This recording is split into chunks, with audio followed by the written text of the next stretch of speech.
Welcome everyone to Screams After Midnight. I am Peter, and joining me as always is Tim. I'm here and I'm ready for a hot time. Yes, it's a good hot time. That's what the kids call it these days. This is a horror movie podcast. We talk about horror films every week. We get together, we've watched a movie, we talk about it. It's that simple. This should be going out at the end of March. We're recording a bunch of episodes in advance. If you don't know, Tim's about to be a baby daddy, or has just become a baby daddy, depending on when it happens in the world when this comes out.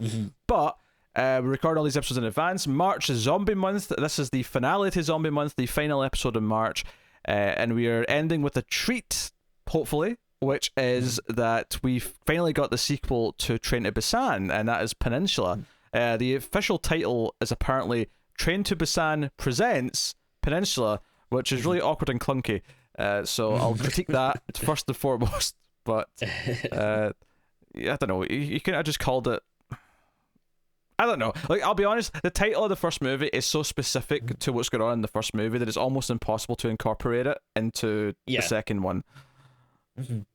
I think it's tough because there's like no train in this whatsoever, so you kind of want to get train out of the title, and I don't know what.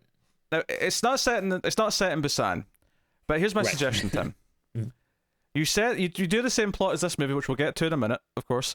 But you set it in Busan, and you call the movie Escape from Busan. Oh, there you go. That's good. Yeah. But mainly because I was thinking this is a bit Escape from New York-esque as I was watching it. And I was like, just call it Escape from Busan. There you go. Just move it to that city. Done. Yeah, no, that's good. I was getting a very Mad Max vibes, but I think I like Escape from New York fits it a little better, I would say. Yeah. Oh, there's definitely Mad Max stuff in here as well. Yeah. Obviously there's no desert, but there's definitely some vibes of Mad Max stuff. But yeah, so this is a sequel to 2016's Train to Busan, which was a very pleasant surprise. We reviewed that when it came out back in 2016, and we're very impressed. It is one of the best zombie movies of the century so far. Really, there's not a lot that I think steps up to it in terms of zombie movies, and looking forward to what we're going to do with the sequel. And the trailer definitely presented something that looked very different to the first one, which could be a good thing, could be a bad thing, and we're about to find out and talk about it. So we'll start spoiler free as we always do. We'll give you warning before we get into spoilers. The basic premise of the sequel is that it is sort of set in real time, as in it's 4 years later, and Korea has been cordoned off. South Korea specifically has been cordoned off. It's been completely quarantined.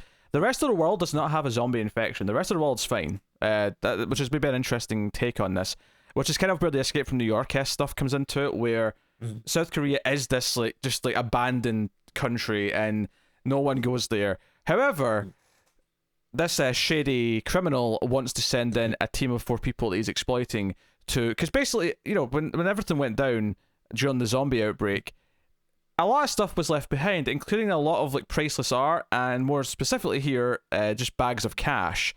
And there's $20 million in US dollars specifically that he wants to be retrieved. So he sends in a small team to go and get it. There was a previous team who was sent, but they lost contact. So it should just be sitting in a van waiting for them. But of course, once our main characters get in there, and we'll get into the details, of course, of who the characters are.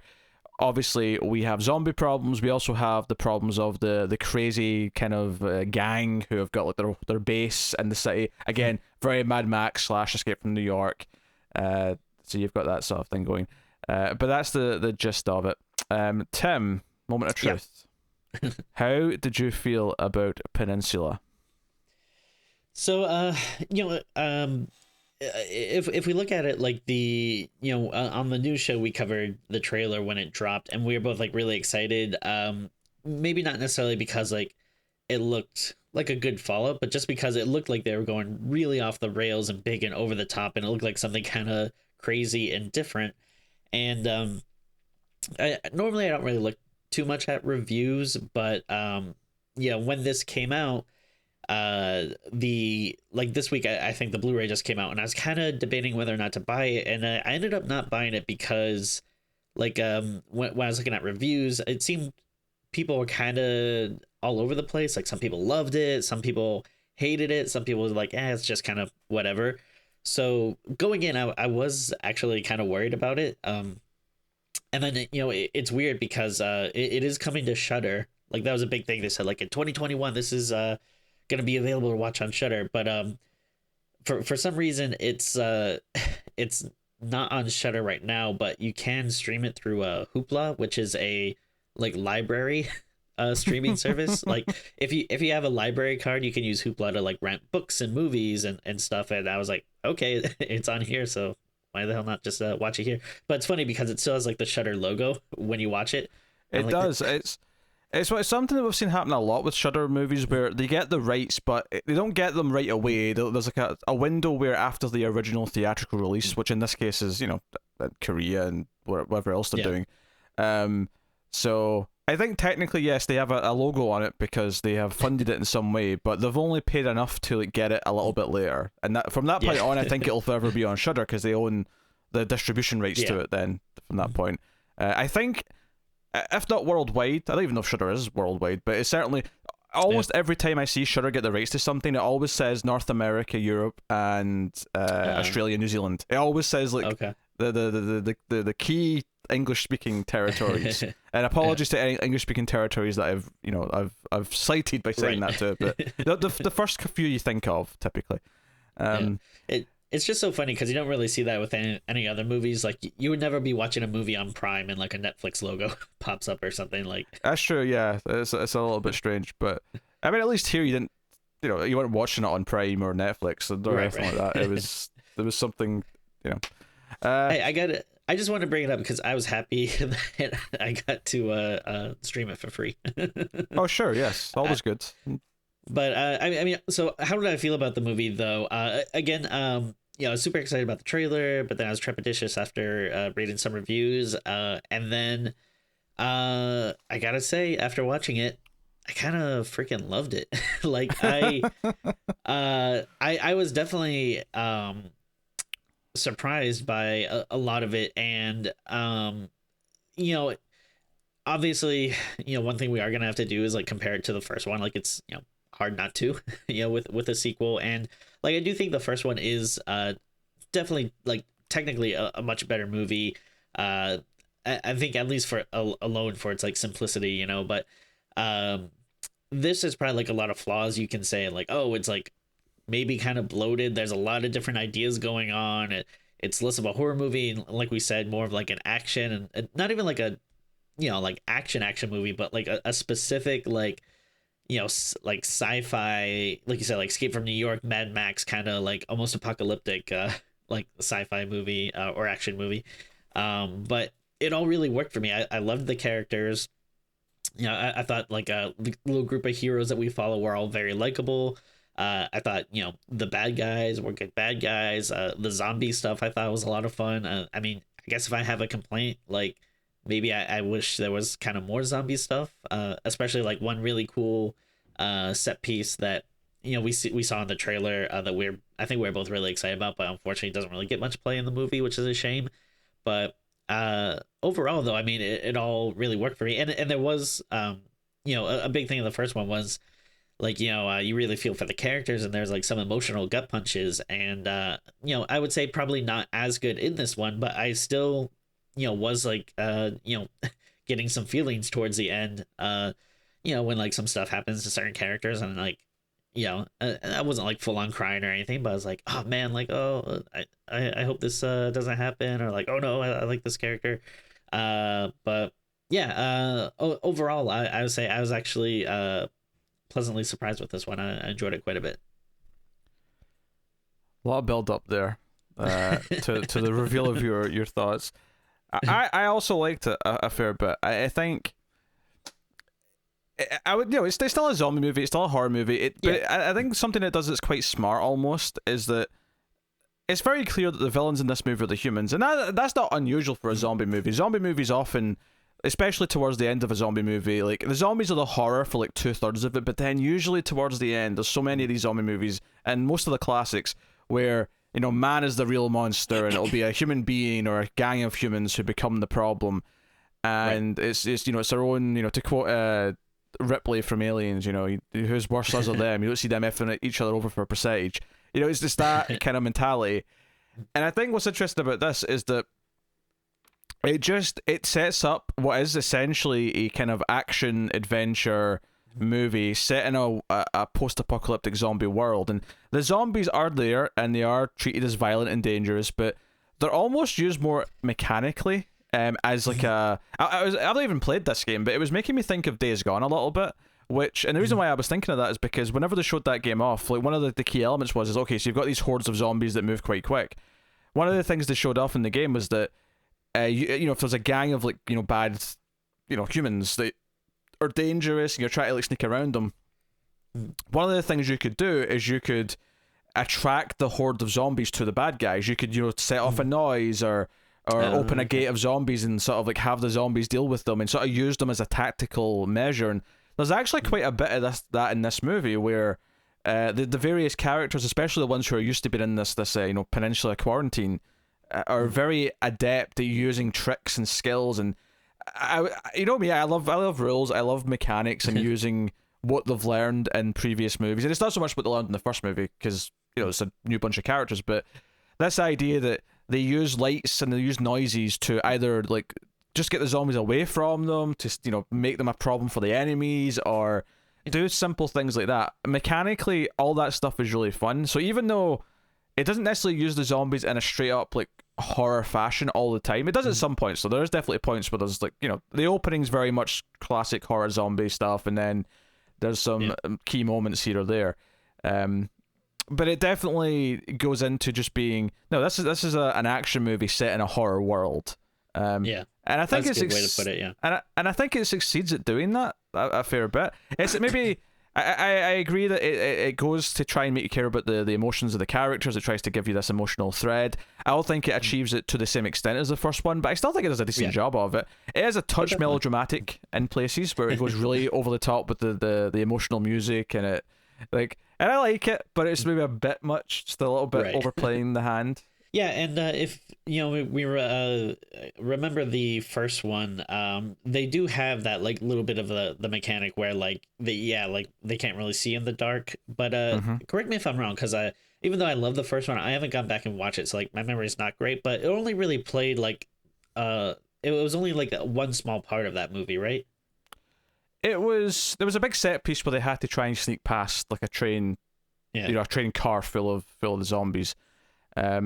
Whereas here it's used very mechanically, where all the characters are aware of this and they're constantly using it to their advantage, or you know, which I think is cool that it's like because I think that was like a really cool like memorable part of the first one, and then here they just expand upon it so much and like find you know, like different ways to incorporate it, and you know, like you were kind of saying, like the different ways like characters can, you know, either work around it or exploit it for like their own, you know, personal gain. And there's actually like a lot of really fun stuff that they do with that.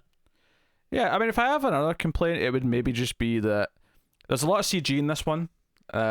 And you know, there's a lot of stuff where, you know, there's a lot of car racing and driving throughout the city, which is you know, again, a post-apocalyptic version of a city. So a lot of the screen is CG. A lot of the cars racing around is CG, and a lot of the, you know, big hordes of zombies running also CG. And that stuff does, it's kind of in this weird middle ground where I actually think it looks good enough where I can enjoy the movie with it, but it clearly looks like CG whenever it does it. So I mean, I don't know how you feel about this. This might be a little hard to explain, but I feel like there is a charm to this. Whereas like, you know what I mean? Where I feel like because of the movie, and because, you know, it's like, you know, maybe like a lower budget, or, you know, maybe it's kind of like a cheesier over the top action movie, I'm a bit more okay with it versus like, you know, if we saw this in a Marvel movie or something, I feel like we'd be complaining about it more, you know? But, well, yeah, because a Marvel movie has no excuse. It's like a, you know, $200 million Hollywood. It should look immaculate with the money they're spending on it. Exactly, yeah. But like here, yeah, it doesn't really bother me. Like I get what you're saying. Yeah, it definitely is noticeable, but I think, again, yeah, because of the movie, you're kind of along for the ride, and also like the stuff they're doing is so like entertaining and over the top that you kind of don't really care as much. No, it didn't take me out of it, especially since it is doing a lot of really wacky stuff. That for the most part is fun. We have the setup of the characters, which is our main character, Zhang. He was a soldier, and we see when they're evacuating Korea during the initial outbreak, he basically saves his sister's family, so his sister plus her husband and her kids, and gets them to a boat. But there's a zombie outbreak on the boat. His sister's family dies, with the exception of the husband, the brother-in-law, if you will.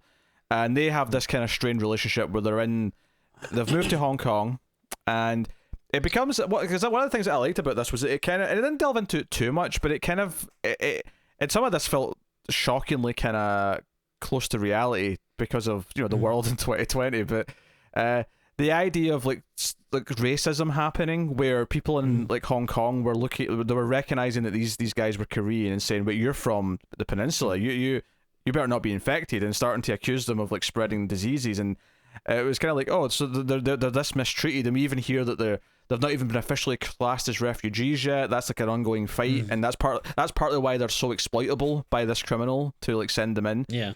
But they've got this strange relationship, and the brother-in-law is this kind of more cowardly character who kind of always takes he kind of wished he died with his family, and he's constantly just sort of doing the most Weasley thing. He's not like hateable by any means, but he's definitely very unconfident and very whereas our main character Jung, he's very quiet and confident and concentrated in whatever it is he's doing, and he thinks this is a terrible idea, and he's essentially just going because I think he wants to look out for his brother-in-law because he feels responsible for him in some way. And that's the setup of our character. So there's a lot of stuff there, and of course there's characters that we meet, both good and bad, in the city itself.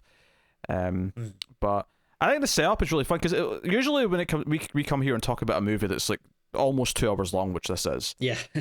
Usually that was a concern of mine going in. Like when I saw the runtime, I was like, oh boy, I really hope this is good, because if it's not, you're gonna feel it. And because normally I'd complain about that in a horror movie, but because this actually functions structurally more like an action, like post-apocalyptic movie, the runtime actually fits fine. I never felt the length, because there's so much like build up of the initial get into the city and like, okay, when are we first going to actually see something? It's just that aliens thing of arriving on the planet. Okay, when's the first thing going to pop out?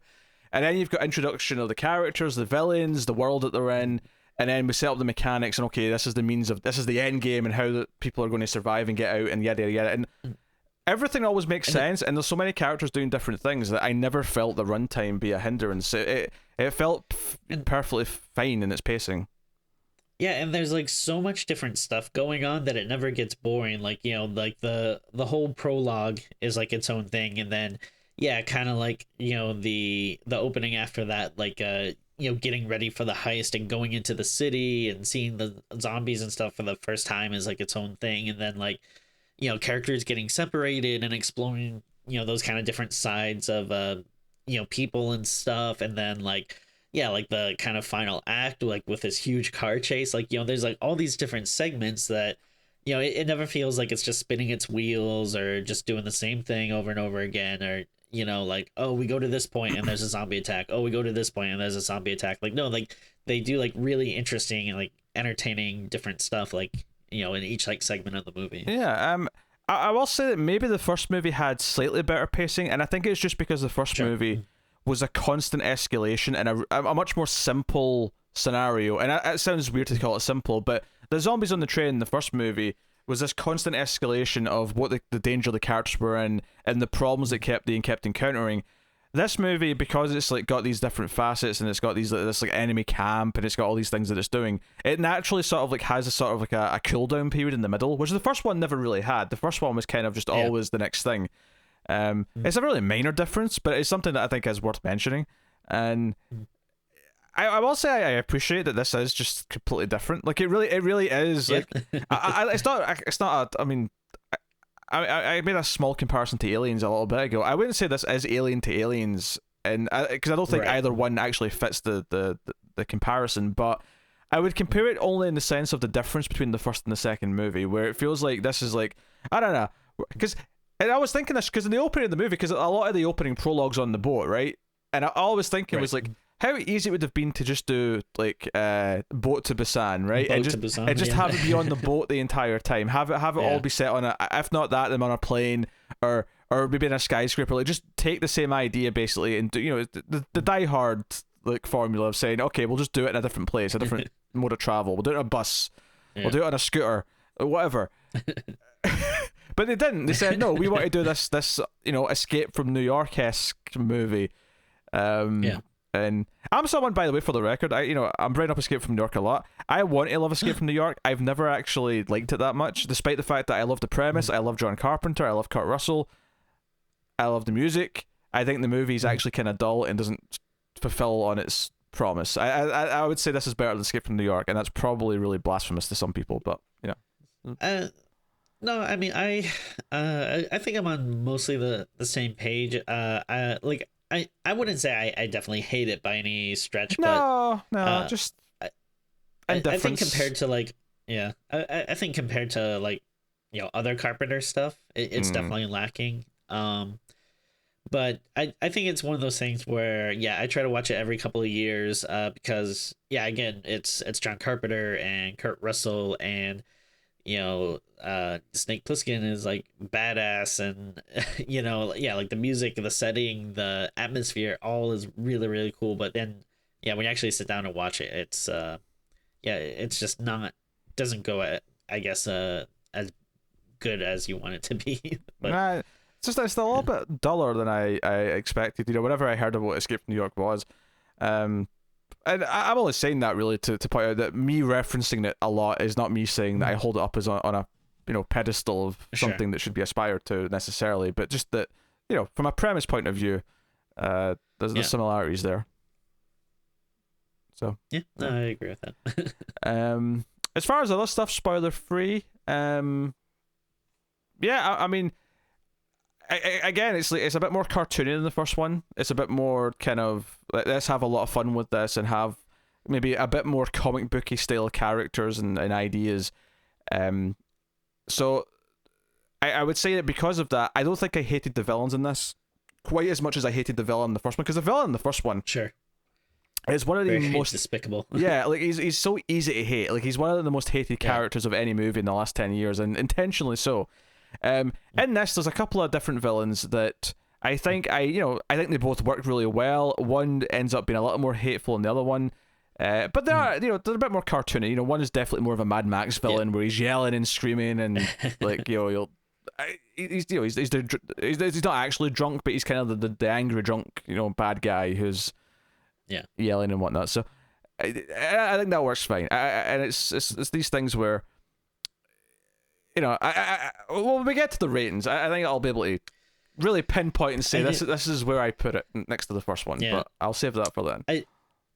I do think like it feels like the bad guys do get maybe shortchanged a little bit, like because I think there is so much going on, and like, you know, there's so much ground to cover that I feel like maybe you don't get enough like in depth, you don't go as in depth with them to like really, I don't know, get an idea for, you know, their motivations and stuff. I mean, they have like very simple motives. It's, you know, again, it's like cartoon Saturday morning bad guy logic that's like very easy to understand. But yeah, like you said, it's different from the first one, where it's like, you know, you have the bad guy that's like in the story pretty much, you know, like at the beginning, and you develop a really gross distaste for him.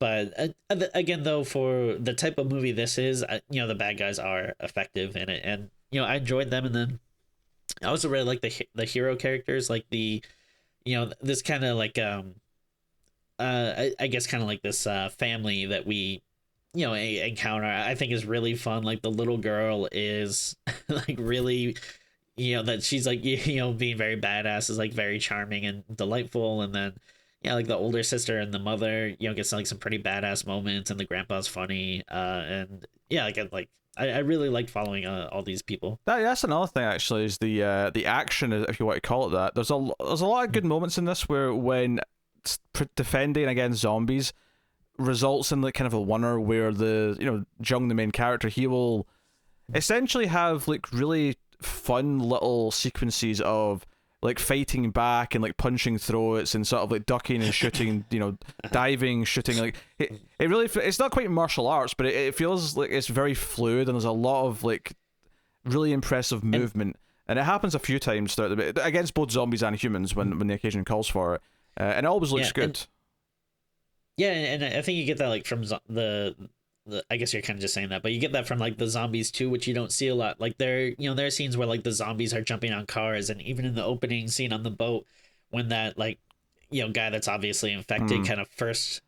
It does like a one arm handstand. It does like a one arm handstand and sort of flips up, and it looks. And that sounds like it should look weird because it's a zombie. It actually works really well in the context of the movie, and I would basically describe it. We have fast zombies and we have slow zombies. I'd almost describe the zombies in this as parkour zombies. Sure, yeah. And it actually works in a weird way. Like because it still looks unnatural the way he's moving, even though it's kind of this really fancy movie does. I don't know. It's weird. It's like he's contorting and whatever. Yeah, and I do love like just the idea, which we really don't see, I think, in like other zombie movies where. Yeah, they are actually fighting the zombies, so like pushing them off of them and like flipping them over and punching them. Which I think I mentioned that in the first one because there's like that badass scene with the kind of the jerky guy that you don't like, but then grow to love, who like I think just like straight up decks a zombie in like one scene. But I feel like you get that a lot here too, where most zombie movies it's just like shoot him in the head or hit him with like a baseball bat or something. Like it's cool seeing people actually like fist fighting zombies. I don't know. Yeah, it's just so fun. It's like they know that to kill them they have to shoot them in the head, but if that's not an option, yes, then fight back, push them away, like knock something on top of them so that at least they can be slowed down. There's a particularly great moment I thought towards the end, which I'll just say that there's inventive use of some car doors, which I thought was really good. Oh yes, yeah, I love that.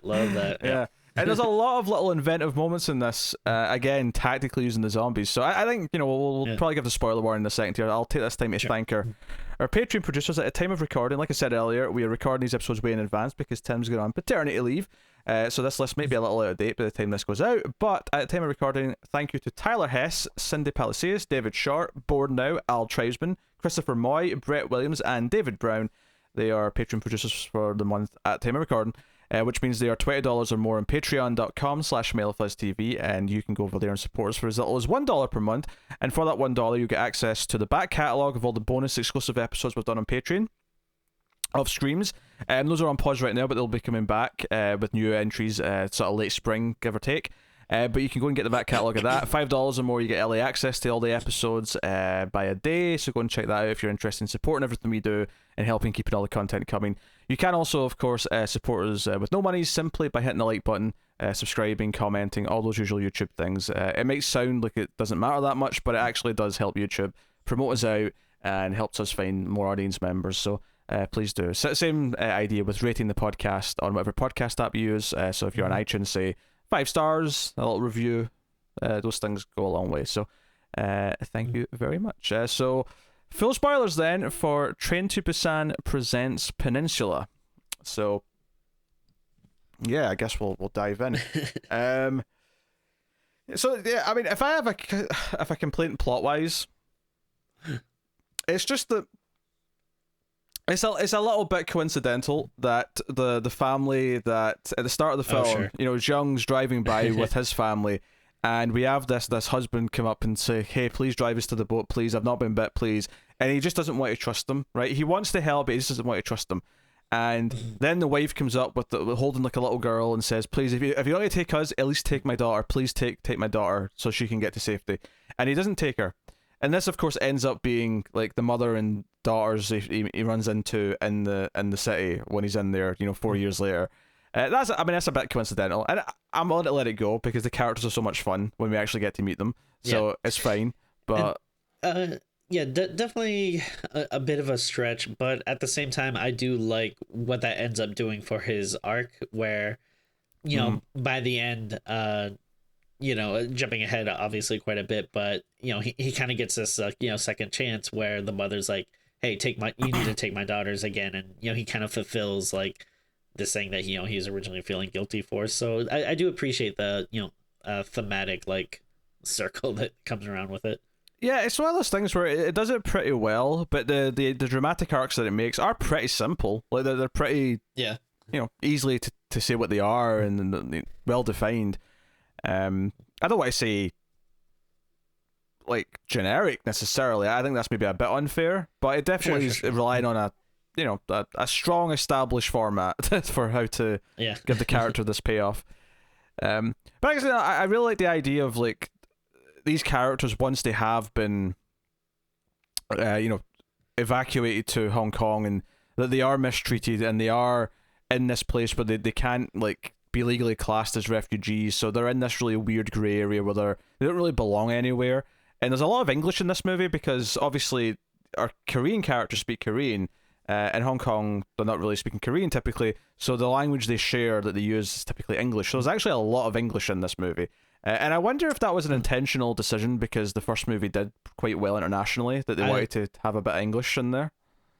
Yeah, I was thinking about that as well. Yeah, I'm not sure. And I do think that I do think English is kind of big in I think Korea and probably Hong Kong too. Like I think like in most other places in the world, they actually learn multiple languages, unlike us. But yeah, so it's not surprising, but yeah, it is always like weird, like when you're watching and then all of a sudden someone starts speaking in English and you're like, oh hey, wait a minute.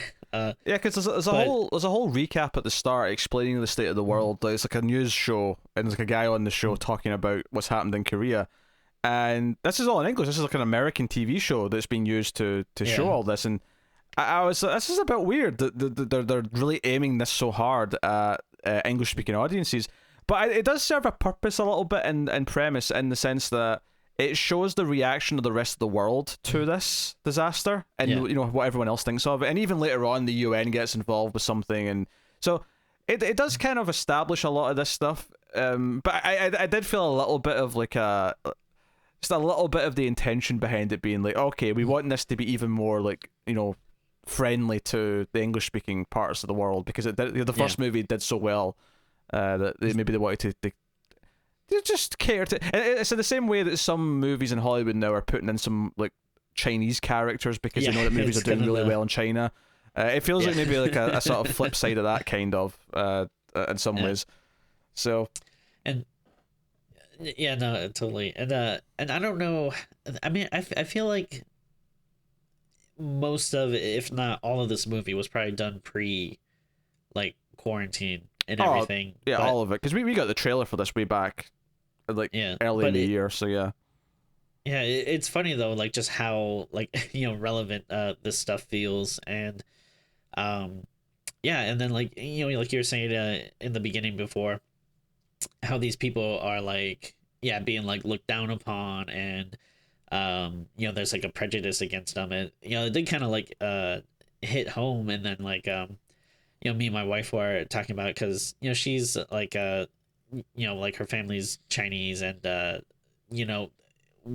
like I don't think you get it as much anymore, but like there was kind of like a real fear we had like at the beginning of quarantine that like like a lot of people were like blaming like the Chinese for the virus. And like like sometimes we would get like a little nervous, like if we have to go out somewhere and we're walking around and like you don't know what asshole you're gonna run into and stuff. So I thought this like it's and it's not like a huge part of the movie, like it it's you don't really come back to it like too much, but I still thought this opening bit was like effective, and I think especially now with everything going on, like really kind of hit home. Yeah, that's what it made me think of when those random guys in the restaurant start yelling, hey, they guys are from the Peninsula, like get away from them, they're probably sick. Despite the fact that clearly the zombie virus like works within hours, like this is years later, and there's nothing wrong with anyone. But yeah, no, that's what it made me think of. It made me think of like back then. I remember like reading something like someone was worried about ordering Chinese food back in like April because they thought, oh, what if it has something? And I'm like, what, you think that people work at the Chinese takeaway? Like how did they get it exactly? Any more likely than anyone else got it, I should say, because obviously tons of people were getting it by that point. But it's just this weird impulse, like, oh, you share a commonality with where this virus originated from. Therefore, I'll assume that you have it, despite the fact that is scientifically just not like it doesn't make sense. Yeah, and that's as what we it made me know, think of. people love listening to science. Oh yes, of course. But that's totally what it made me think of, and it made me. It gave me that sort of feeling. Oh man, that hit a chord because it feels very realistic in a way. Because this movie is not realistic in the sense that once it gets going, it's an adventure, cinematic movie with physics that don't necessarily stick to logic in real life. And that's okay. That's the type of movie it is. But that little bit at the start made me go, "Ooh, I felt that in my bones a little bit."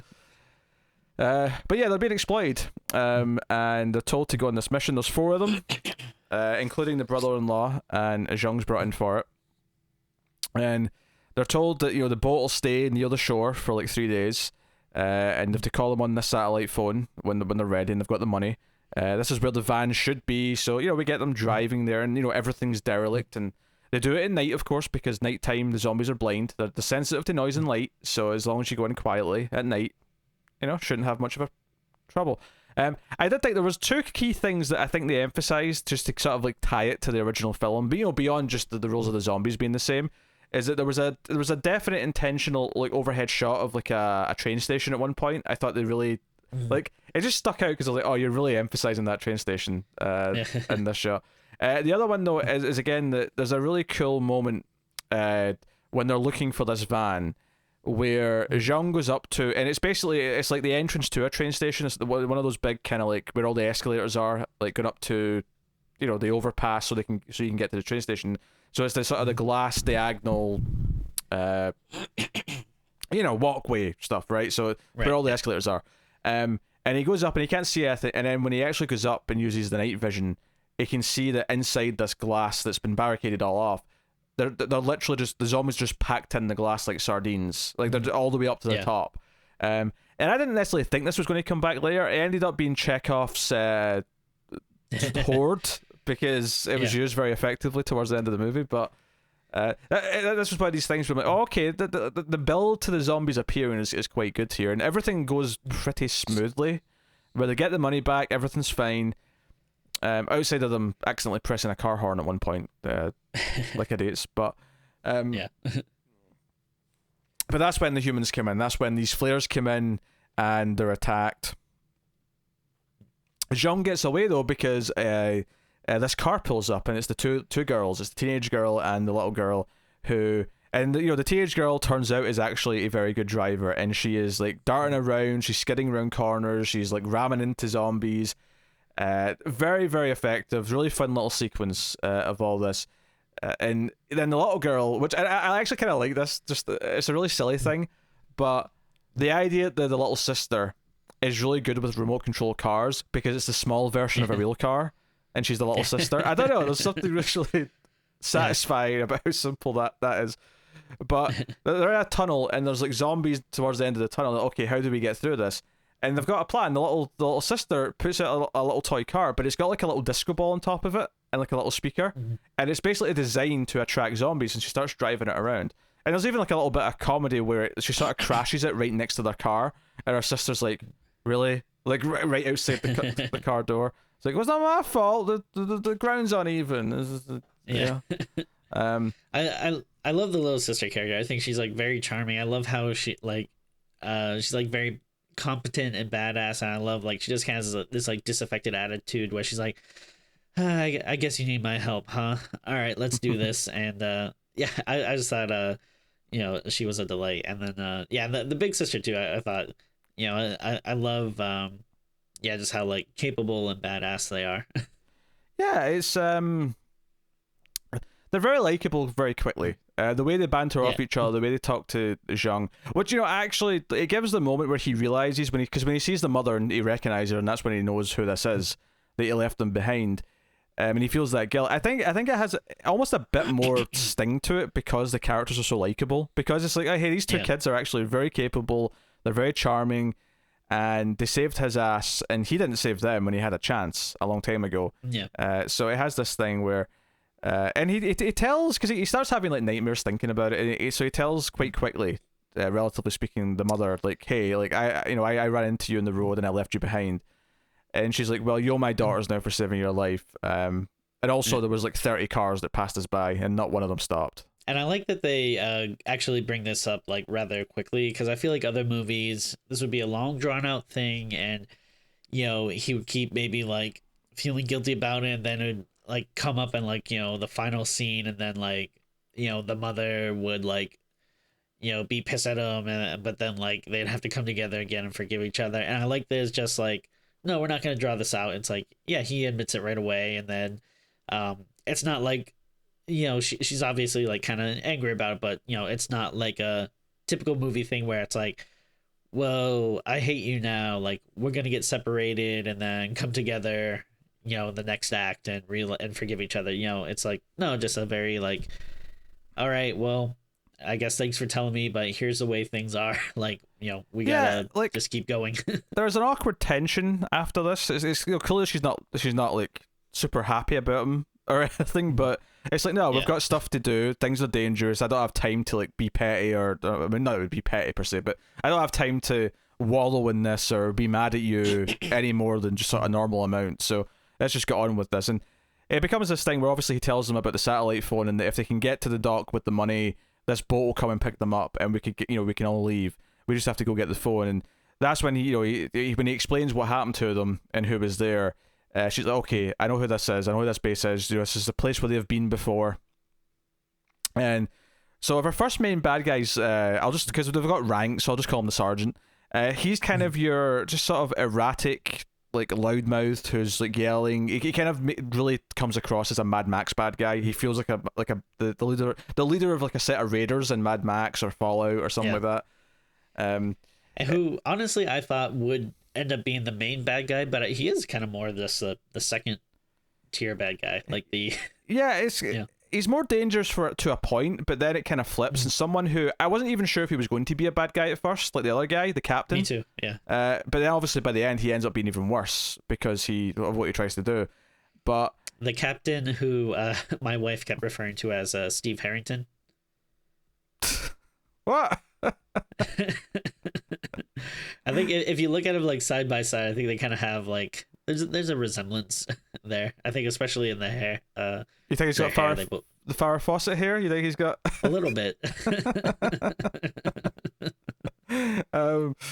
Yeah, he's got like a leather jacket on though. He's actually about to kill himself the first time we meet him. And there's a guy with a crutch who's walking around who, so it turns out like the captain's kind of in charge of like distributing food to this like base, which seems to have at least like 100 people in it, if not more. And the guy with the crutch is kind of they don't specifically say it, but I think it's all men. It looks like all men, yeah. And it's like, because that was one of the things that I was thinking about, is that the mum character, she mentions that they've been there before and left because it wasn't pleasant, and I'm like, yeah, like there's like no women there, like, so like how nasty was this? Like, what was it like? And did all the women get driven away? Were they killed? Like what exactly is the context here? I kind of want to know, but at the same time I feel like the answer might be a little too dark. yeah, maybe it's best if the movie didn't want to go down that dark subject, then maybe it's best to leave it. But there's this guy with a crutch as well, who's kind of like the lackey of the captain, who is important in the sense that it shows us how villainous the captain is later on in the movie, when the captain just shoots him without thinking about it. And it's just a moment of like annoyance. It's and it doesn't come across as out of nowhere either. It feels kind of like, it feels like his character is kind of like, I think the opening time, the first time you see him when he's about to kill himself, it kind of maybe comes across like almost incorrectly as like, oh, maybe we should feel sympathy because he's at this breaking point. And when he like discovers this satellite phone, because there's two satellite phones and one of them is in the back of the van with the brother-in-law, who, once they discover him, he's put into their weird like gladiator games. We'll talk about that in a minute. But when he discovers the phone and he realizes that he can maybe get out of the city and get out of here and go to Hong Kong, it's like, oh, maybe he's going to end up teaming up with the heroes. Maybe he's going to be a good character because he also wants to go away. Well, I mean, the thing that kind of drives me crazy about this is like, I feel like there's no reason why they had to be fighting. Like there's plenty of room on the boat. Can't all the characters just say like like, I mean, unless it's about like sharing the money or whatever, but like, you know, these characters, instead of like trying to fight one another, can be like, it's like, hey, I know you hate me, but at the same time, let's not fight. Like, we all just want to get out of here. Like, let's just go.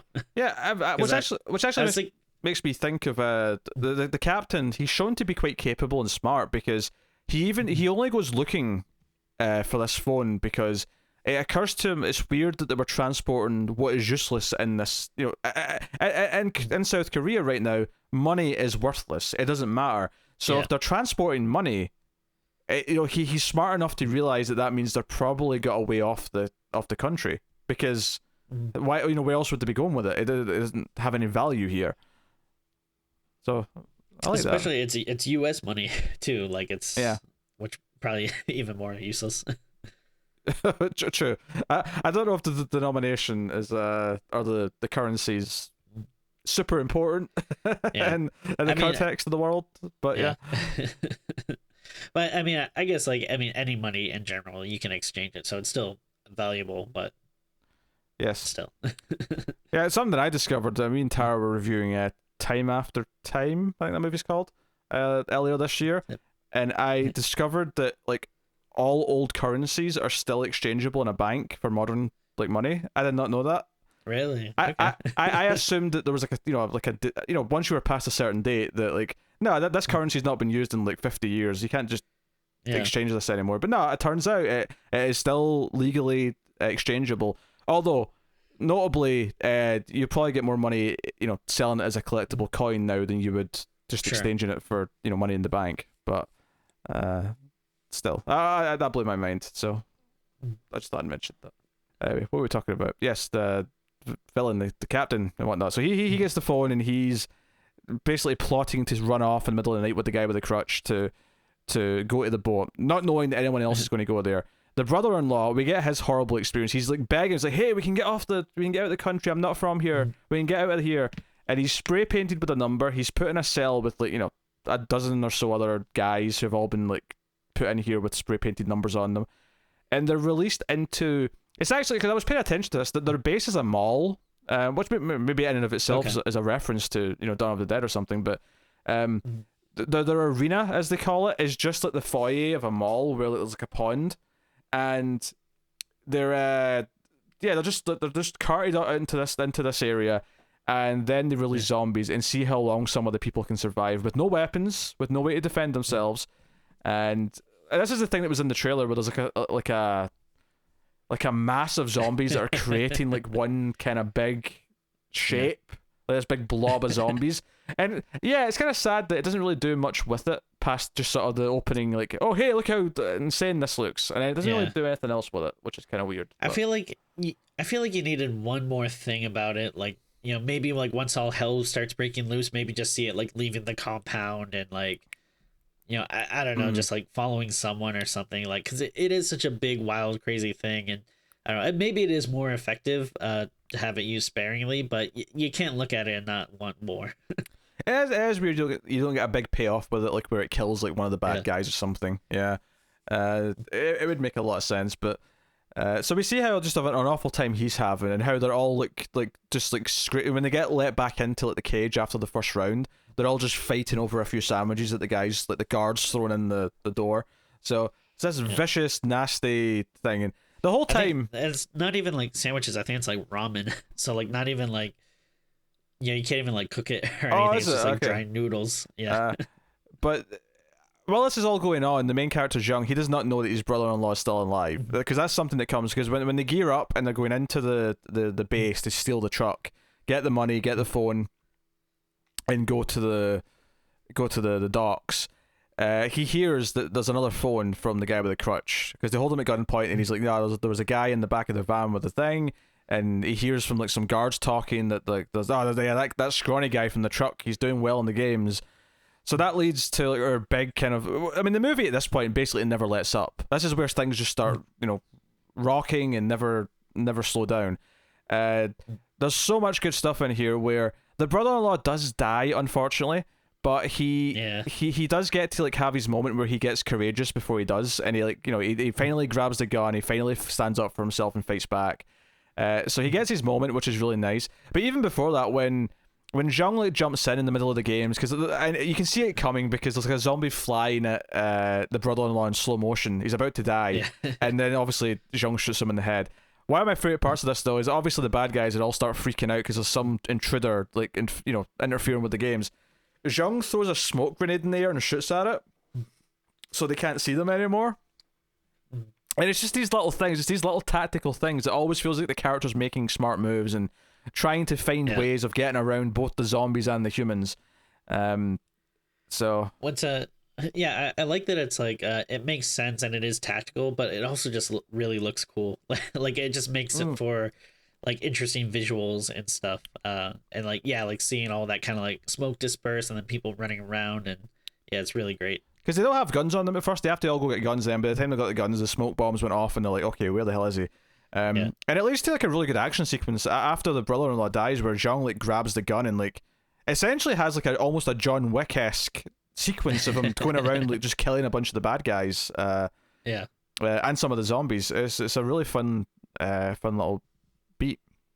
And I do like the stuff between the the sergeant and the captain, where like one of their like biggest concerns, like when the captain and like his lackey or whatever are getting ready to leave, is like, well, how are we gonna deal with the sergeant? Because there's like this kind of tension between them, and you can tell that like they don't like each other. And I like that the sergeant is like a like I said before, like kind of like a very over the top, very like screamy like violent guy, but at the same time they do recognize like he's clever though, like he's gonna know something's up, like he's not like just because he seems like an idiot, but he's not.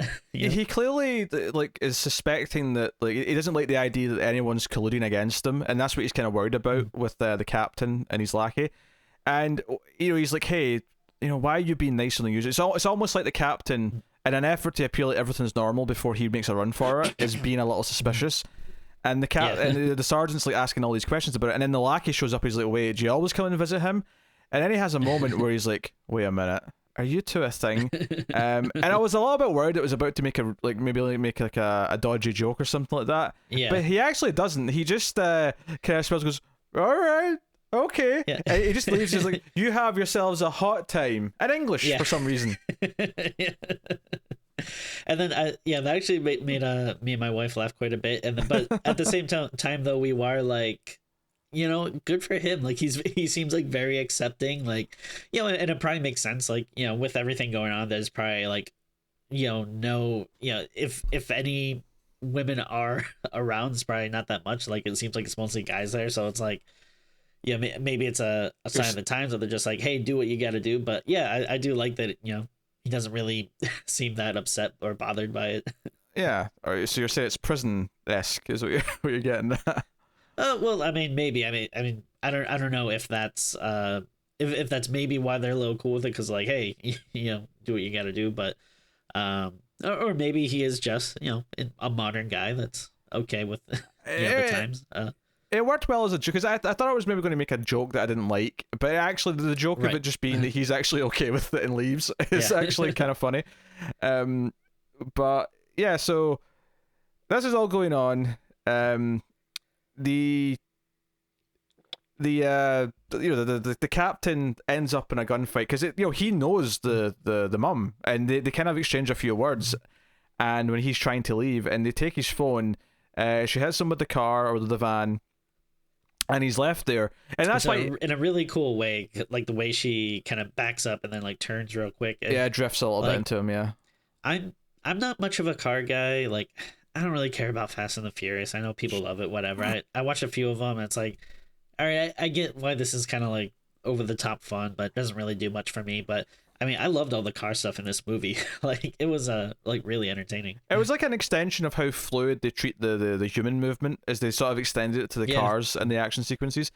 But so they left the captain here sort of injured, and he kind of then is ignored because then we're dealing with all the action stuff with the sergeant and all the stuff going on with all the zombies and the shooting, and all this is cutting back and forth.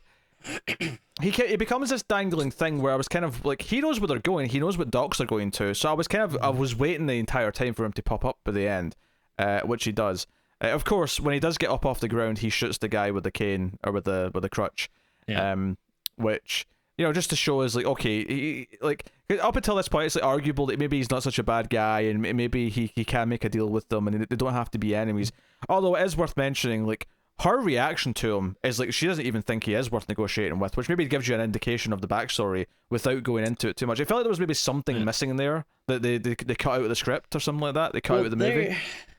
Yeah, I mean, I guess I don't want to say like this is necessarily like a complaint, but I do have like a lot of questions. Like, yeah, I want to know what their backstory is, and I think at one point the like the sergeant and stuff. I think like when they capture the people or whatever, they refer to them as like wild dogs. So like I want to know what this society is, and are there more like, you know, people that are free roaming the streets, like are, you know, and are they constantly like, you know, kind of corralling them and capturing them? Like it's a minor complaint because, you know, the story doesn't really need to just stop and explain stuff to you, but these are definitely like questions that I have. Is that a thing where I wonder if there's like a director's cut with an extra 10-15 minutes that just fleshes out some of this stuff a little touch? But no, we get this insane sequence where it's after this, because we come from this to just like the action going on inside with all the gunfights and Zhang just going, you know, bananas basically. But then just as he's about to actually meet his maker, again, and this is a moment where you kind of like feel for the characters a little bit and endears you to them, is that the mum comes in, so like she backs the van in and saves him, and keep in mind that he left her 4 years ago, so like her actually going out of her way to save him in this scene when she could have just driven off is actually quite a big deal for her character. I think that makes you like her. It makes you kind of like, yeah, okay, maybe she's doing this because she wants to make sure that he's also there to protect her daughters, and she knows she needs some backup and she can't do it alone.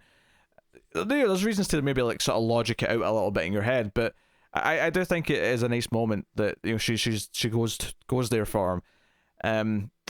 And as this is all been going on, all the noise is attracting zombies. There's like hordes coming towards the building.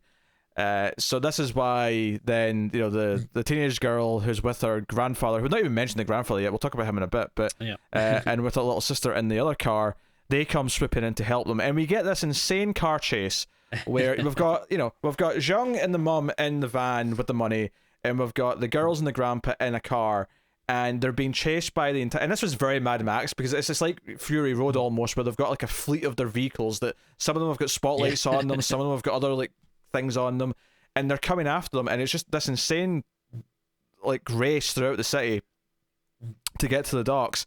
One of my favorite little things in this section that I absolutely loved is there's a sequence where the teen daughter's driving and she's going like down like a really narrow road, and there's like a bad guy car chasing after them, and she does this thing where she's just a straight road.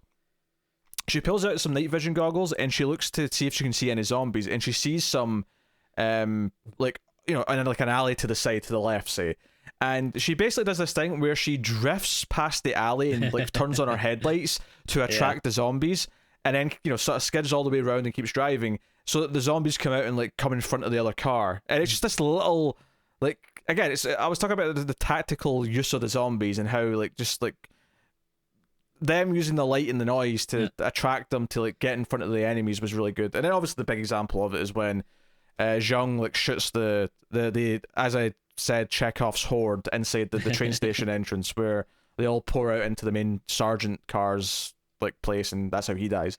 But delightful. And I really love that scene. And then I don't know if I really completely noticed it at first, but yeah, like the cars that are driving, they don't, it's at night and they don't have their lights on because like the lights attract the zombies. And I don't think it's something I was paying much attention to, but when we do get this scene and like when she notices the horde and then the lights come on, and it kind of like, you know, flicks in your head what she's doing, it's like so cool and badass, and you're like, oh, and just the way it's filmed is like really good too. It's kind of like, you know, everything slows down, you see like kind of the lights in the zombies' eyes, and it's a good use of slow motion. One of the things we've critiqued a lot in Zack Snyder's Dawn of the Dead is just the gratuitous, like, you know, we're trying to be cool slow motion. This was an example of, no, the slow motion's here not to look I mean, it does look cool, but that's not the main purpose of it. The main purpose of the slow motion as she drifts past this alleyway and puts the lights on is to like give you that second to realize what she's doing, because it completely makes sense in your head, and that it just clicks in that moment. And that's where I often talk about movies, like when they, you know, they can over explain things to you, or you can have to try and figure it out yourself, and neither one of those is super satisfying. When it's at its best is when it's a handshake, where the movie gives you enough, but you have to reach in and shake the hand. And that's what this moment is. True, it's giving you just the start of it, and then it lets you click in your head before the actual payoff happens, and that's what makes it satisfying. It's really good. In fact, one of the things, the villains eventually, before the sergeant dies, when there's still quite a lot of vehicles, he eventually says, all right, because they start shooting flares at one point, and because it is so dark and everything's sort of, you know, grungy and blue and whatever, every time there's like one of these orange flares, it really stands out and looks good on the screen. And then eventually they turn on the big spotlights, and I thought this part of the movie looked gorgeous. Like, see when like there was like a shot of zombies and there's just this harsh orange light hitting them. Now, admittedly, I was watching it in 4K HDR, so I'd be at a bit of advantage here, but it did look really stark and different to everything else up until that point. It almost looked like daylight hitting them, even though it wasn't. It was all very pretty stuff. I thought this, like, because this is like a good 15-minute like extended car chase sequence. I thought it was all wonderful. No, it absolutely, like, every bit of it works, and they find like a lot of different things to do to keep it interesting, and like there's a lot of stuff I like the like a lot of the cars are kind of like armored up and stuff, so it kind of feels like, oh, like what damage can a zombie really do? But then I love when you see it just like a big giant horde, just like there's so many zombies that just like stops the car dead in its tracks. I think it's when, because the van gets stopped dead and they're basically running out of bullets to fend them off coming through the windows. I think that's when the teen daughter shows up in the car to like attract them away from them and sort of like save the day. It was kind of like like she was swooping in to save them kind of idea. But again, using the lights and the noise and the all these other things that they've got at their disposal. Because the noise and the lights ends up being like more of a tool against the zombies in this movie than what the guns ever are. Like, I mean, they're used, don't get me wrong, but they're so effective in this that it's really good. And it becomes this game of like who can play the zombies against the other like effectively. So, but they get to the docks. They've called it in, and I mean, this is like man, like, and there's so much like tension before this, like with like the big chase and everything, and then this moment is so quiet, and like I just turned to my wife and I was like, like this just feels too quiet. Like I want him to be safe and have a happy ending, but this is just feels like too safe for the moment. The captain comes in, grabs the teenage daughter, is willing to shoot her.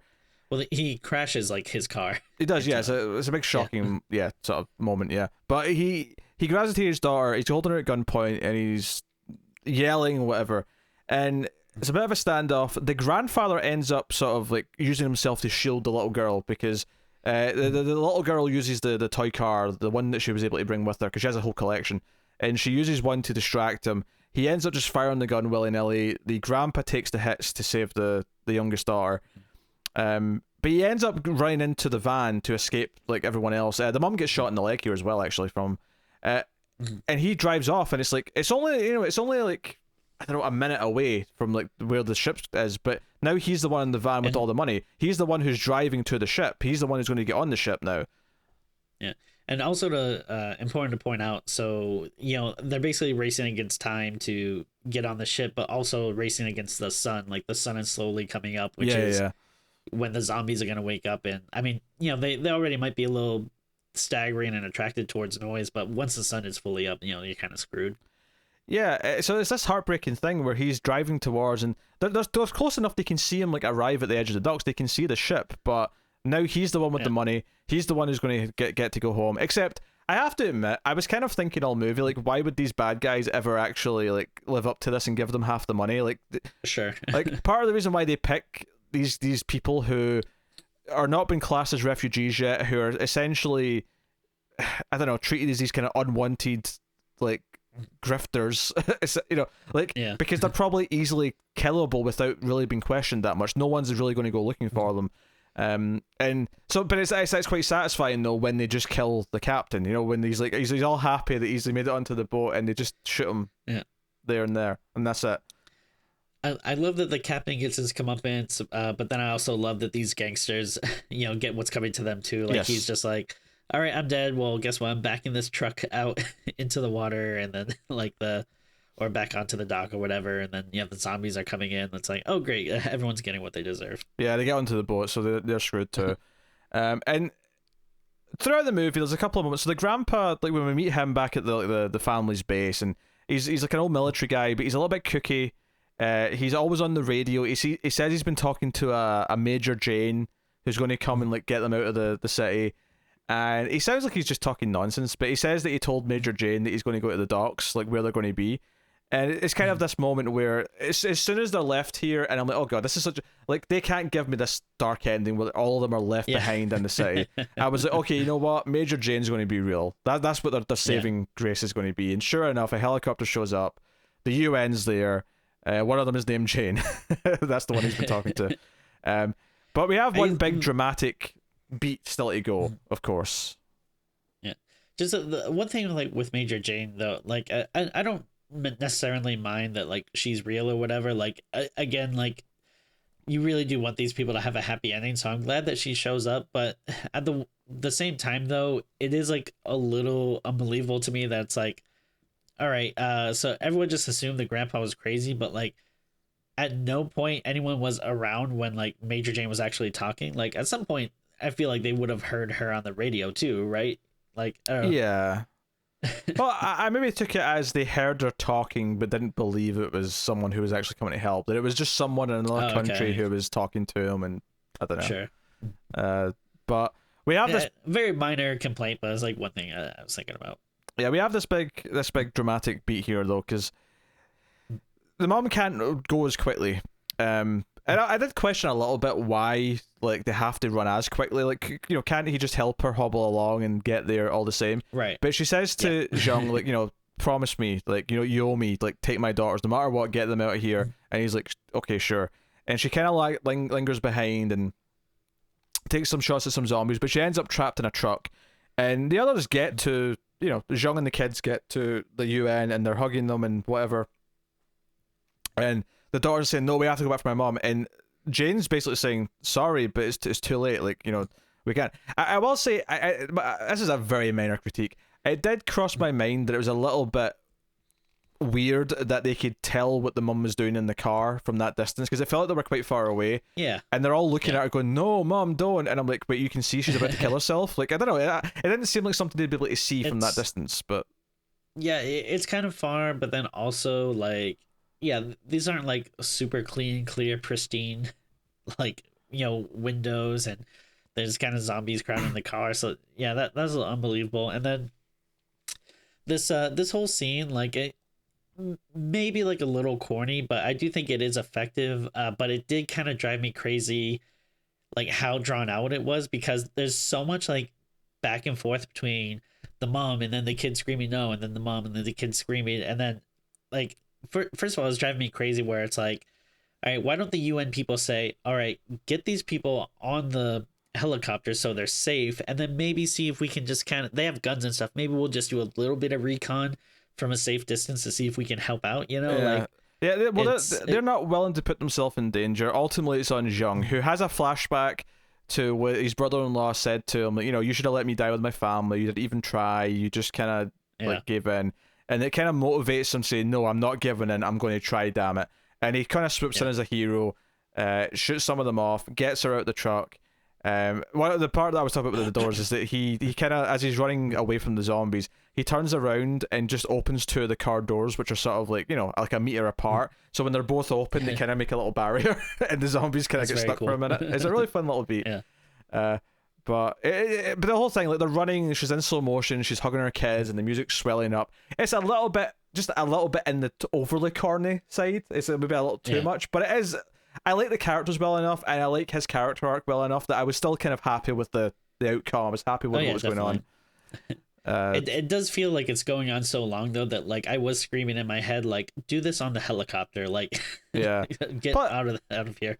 Plus, there's the simple idea that, of course, he couldn't save like a mother and children at the start of the movie. He's able to do it at the end, and that's kind of like your big payoff. And the movie just ends with the helicopter, leaving the city. It goes to credits, and it's I think it's a really entertaining movie with and there's a lot of elements that I think work really well. They're not the best at what they do. I don't think the characters are the best characters ever. I don't think the arcs are the most ingenious arcs ever either, but they're solid arcs. They're really likable characters. The action is very good. The zombie stuff is really fun, and it's paced well. It looks good most of the time. Some of the CG is a bit spotty, but the villains work well enough. It could be a bit deeper. Like, there's a lot of things here where I don't think there's a lot of things that aren't the best example of what they are, but a lot of it's really solid across the board, and then it creates the overall like some of the parts is a really entertaining movie, which I think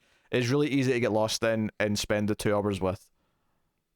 Yeah, no, I totally agree. I think there's plenty of stuff that you can kind of like, point to and break down and say, all right, well, maybe this doesn't work on a technical level, or maybe more time should have been spent on this, or this could have been deeper. But all that stuff aside, like when you sit down and watch it, like I was sucked in from the beginning. And I mean, how many times have we complained about like, like a 90-minute movie feeling too long? Like, I never felt the length of this. I was like, pretty engrossed the entire time. And like maybe some stuff is a little again, like you don't want to say generic or whatever, but like maybe just like a little simple, or just like not maybe going like as deep as other movies might, but it still works so well. And like there's so much entertaining and good stuff there that it's just it's really hard to complain about it too much. Even like the minor quibbles and stuff I had just seem very like don't really contribute too much to the overall factor of this movie, which was just just very, very entertaining. Yeah, it's very much a blockbuster type of movie, and some of the lighter elements that come along with that, but it's still doing the fundamentals well enough. And like I say, the mechanics of using the zombies is a lot of fun. Even something as simple as like what is the mythology of this world now, where the rest of the world is fine, it's quarantine Korea. Just a lot of that setup and a lot of like the mythology around everything I thought was really fascinating to discover and learn about. And I think if they do make a third one, there's a lot of scope for doing stuff, whether it's the zombies like break out and get to somewhere else, or whether we have something else. I don't know, but there's a lot of potential if they do want to do more. And not that I think it needs any more necessarily, but I'm down for more if they want to. Well, I mean, I probably would have never said that they needed a second one. Yeah, and, me too. I mean, I guess technically they don't need one, but hey, I'm glad that they did it. I guess technically they do have 3, because they have that like animated prequel. That's true. Soul Station, which maybe I have to go back and watch, but I remember not being crazy about it when I watched it the first time. But at least I do like that each movie though is very different. From the other one. And this is the same director as the first one. We didn't mention that, but Sang Ho Yoon directed this as well as the first. And I think it's fascinating that it is the same director who said, no, I want to do something completely different, and I want to explore what the world is like now with this. And if the first one is your zombies on a train, so it's your almost Die Hard-esque zombie movie, and your second movie is your Mad Max zombie movie, then I'm fascinated by what the third one could be. Like, what genre does he want to take from next? Like, what... what is it? Like, does he? Especially because, like, there was like so many ideas in this. I feel it could have been like their own whole movie. Like just the idea of like the zombie arena. I feel like other people could have done like a whole movie about that. And I mean, the director definitely seems like he is not short on ideas. So I would be interested to see what else he wants to do. Yeah. It's funny, every idea I can think of is just a variation on one of the 2 things that they've already done. Like, I'm thinking, what if someone like needs to be rescued? But that's just kind of treated Escape from New York style again, or Mad Max style again. It's not really that different from going to get money and having to escape. It's kind of the same idea. zombies on any kind of building or like a vehicle of any kind just feels like you're doing the first one again. And I'd be okay with that, honestly. If they can give me another entertaining, edition, like I'd be fine with that. Yeah. I will say I wouldn't mind if the main character of this comes back though, because he's such a capable. Sure. Because the first movie doesn't have the action hero, because the main character in the first one is just a dad trying to protect his daughter, whereas here he's actually a badass. He's actually John Wicking his way through the zombies, and it's like, it would make sense for him to like show back up again and be almost recruited as like, hey, you've got experience, you're kind of a specialist in this now.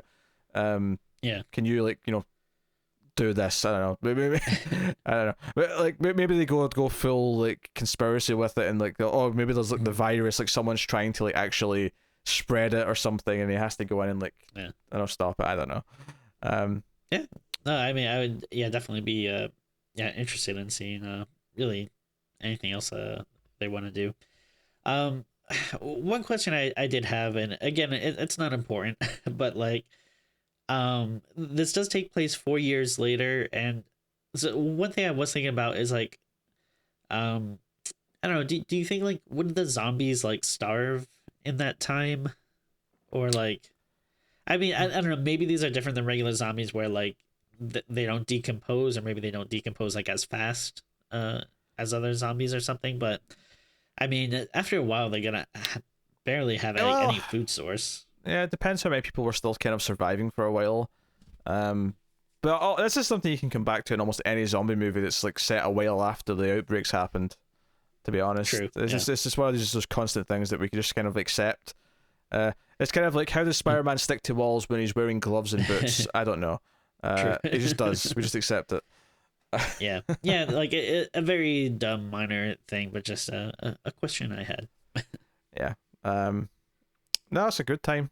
I had a blast, and I guess maybe if you just wanted the same movie again, maybe that's why some people are disappointed, or maybe they just don't like that it is just kind of like a Mad Max Escape from New York zombie movie. But I had fun with this. Do you know what I think it is? I think this is something where if Hollywood tried this, I could see why I would hate it.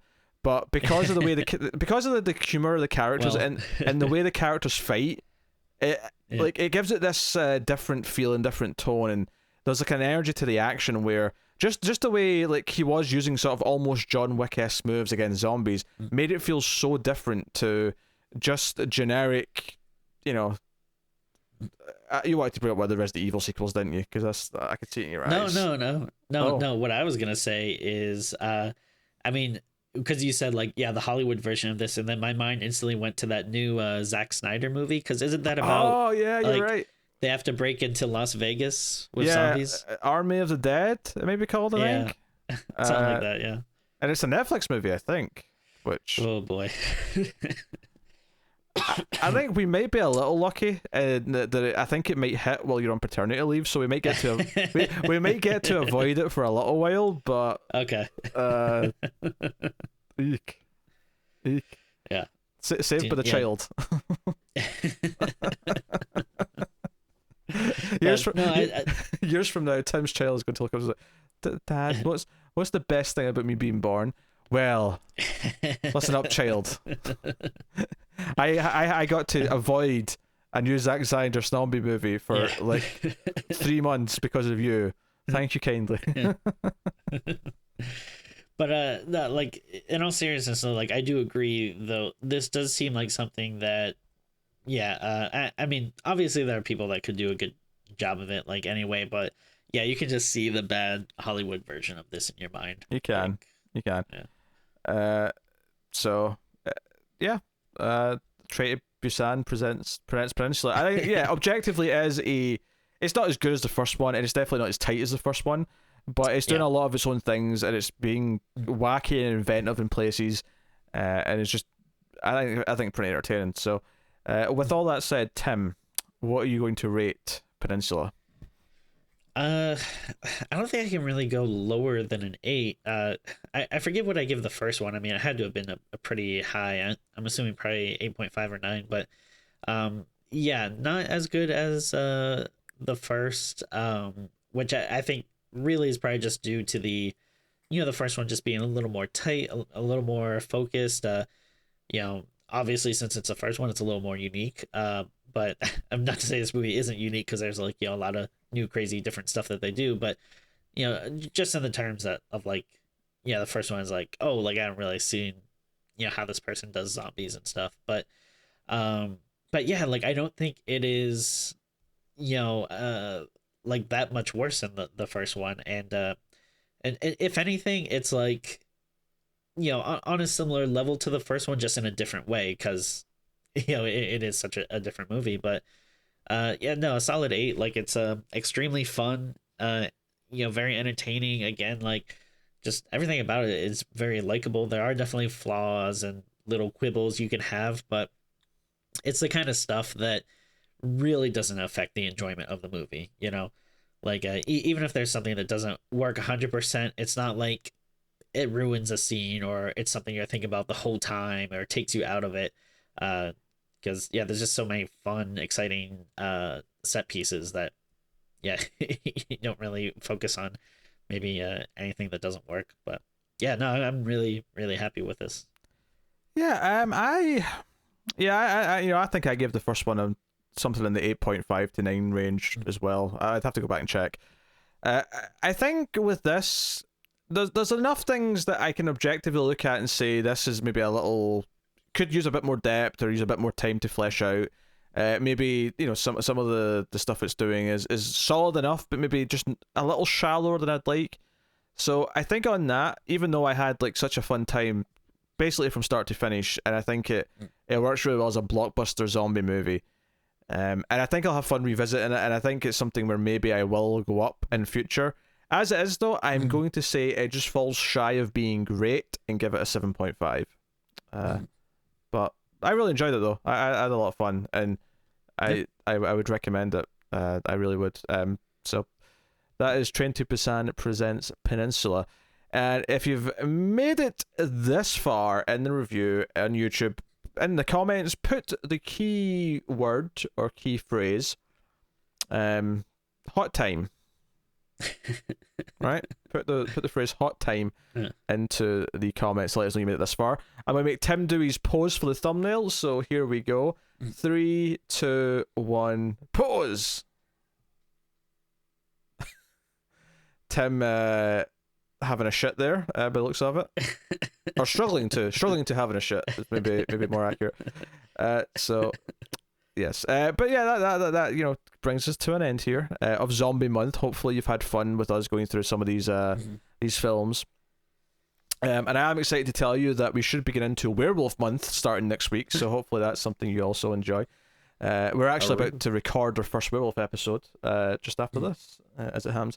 So please do let us know what you think of the movie in the comments below if you've seen it. Like and subscribe, all that stuff that we said earlier. Same with patreon.com/MailFuzzTV, super important.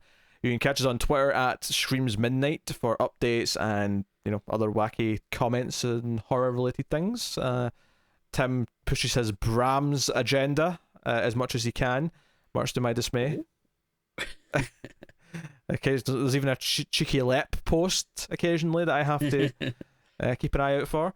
But mix things up. So go over there, have a look at that. Otherwise, I think that's pretty much us, unless there's something I'm forgetting to talk about. I suppose on the zombie thing, now this is kind of late, and it'll probably be on a break. There might be like a spattering of this once in a while if Tim's free for it, but back in December into early January, we started playing Resident Evil 6 together. Now we've actually not started this yet at the time of recording, but we're about to start doing it. That's over in the Mail Fuzz live channel, which is where most of the live stream stuff goes. Not all of it, but most of it does.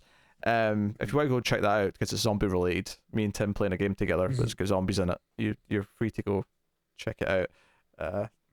So there should hopefully be a good 4, 5, maybe 6 parts of that up so far. Sure. So we'll have a peek at that, and I'll be back soon. Again, once Tim's settled into daddy life a little bit, when he's stopped breastfeeding. Of course. Tim, you don't have to breastfeed, right? That's the mother's job. Just making sure. Well... I want to make sure, because I don't want to see weird newspaper reports of wild goat obsessed maniac makes child feed from nipple. I mean, there's such a thing as I believe what's known as witch's milk, which is when men start to lactate. So who knows if if the white juices are flowing, then do not feed your child any white juice, Tim. God damn it. Also, does that mean that when Robert De Niro famously asked, "I have nipples, Greg, can you milk me?" that the answer was technically sure. Possibly.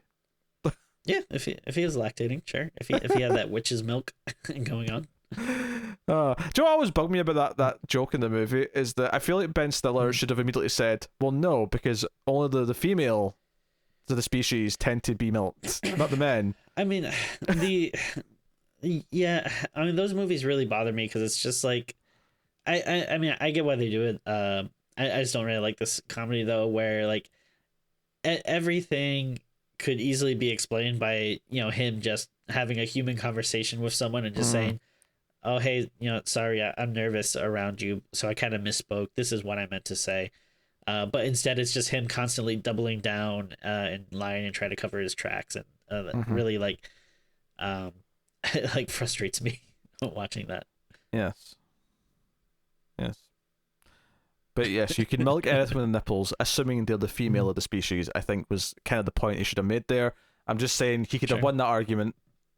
Admittedly, I'm not convinced you can milk a cat, but that's neither here nor there. Yeah. I don't know why we're on a topic of Meet the Parents here at the end of this, but Meet the Parents in Busan, where you may have to take a train to get there, and there could be zombies.